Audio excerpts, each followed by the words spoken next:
जय श्री कृष्ण दोस्तों, राधे राधे। दोस्तों, भगवान श्री कृष्ण कहा करते हैं कि क्रोध और अहंकार इंसान को विनाश के रास्तों पर लेकर जाता है। अक्सर इंसान उसी को गलत समझ लेता है जो इंसान उसकी भलाई चाहता है।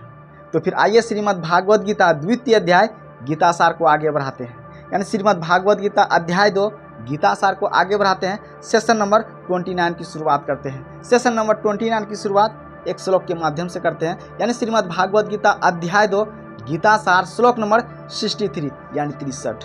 तो फिर आइए श्लोक नंबर 63 पढ़ते हैं। भगवान श्री कृष्ण कह रहे हैं, क्रोधा भदवती सम्मोह सम्मोहत्स स्मृति विभ्रम। फिर कह रहे हैं, अस्मृति भ्रमसाद बुद्धि नाशो बुद्धि नाशात् न्यस्यति। अब इसका अर्थ देखिए। इसका अर्थ कह रहे हैं, क्रोध से पूर्ण मोह उत्पन्न होता है और मोह से स्मरण शक्ति का विभ्रम हो जाता है। देखिए, कह रहे हैं क्रोध से पूर्ण मोह उत्पन्न होता है और मोह से स्मरण शक्ति का विभ्रम हो जाता है। जब स्मरण शक्ति भ्रमित हो जाती है तो बुद्धि नष्ट हो जाती है और बुद्धि नष्ट होने पर मनुष्य भवकूप में पुनः गिर जाता है।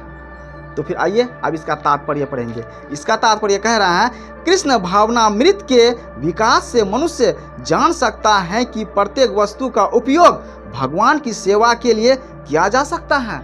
फिर इससे आगे कह रहा है, जो कृष्ण भावनामृत के ज्ञान से रहित हैं वे कृत्रिम ढंग से भौतिक विषयों से बचने का प्रयास करते हैं। फिर कह रहे हैं, फलतः वे भव बंधन से मोक्ष की कामना करते हुए भी वैराग्य की चरम अवस्था को प्राप्त नहीं कर पाते।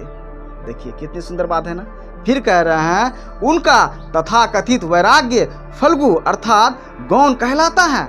इसके विपरीत कृष्ण भावना भावित व्यक्ति जानता है कि प्रत्येक वस्तु का उपयोग भगवान की सेवा में किस प्रकार किया जाए, फलतः वह भौतिक चेतना का शिकार नहीं होता। उदाहरणार्थ, निर्विशेषवादी के अनुसार भगवान निराकार होने के कारण भोजन नहीं कर सकते।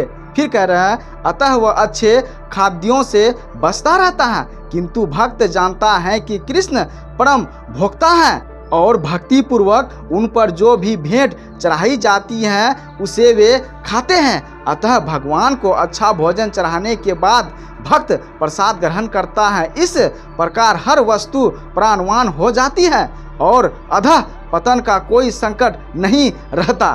भक्त कृष्ण भावना भावित में रहकर प्रसाद ग्रहण करता है, जबकि अभक्त इसे पदार्थ के रूप में तिरस्कार कर देता है।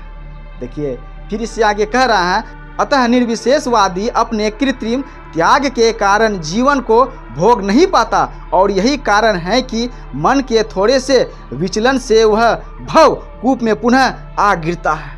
देखिए, फिर कह रहे हैं, कहा जाता है कि मुक्ति के स्तर तक पहुंच जाने पर भी ऐसा जीव नीचे गिर जाता है। फिर कह रहा है, क्योंकि उसे भक्ति का कोई आश्रय नहीं मिलता है। क्योंकि उसे भक्ति का कोई आश्रय, कोई सहारा, कोई संबल नहीं मिल जाता, इसीलिए पुनः कूप में गिर जाता है। तो दोस्तों, इससे आगे की कहानी अगले सेशन में मिलते हैं अगली वीडियो में। तब तक के लिए जय हिंद, वंदे मातरम।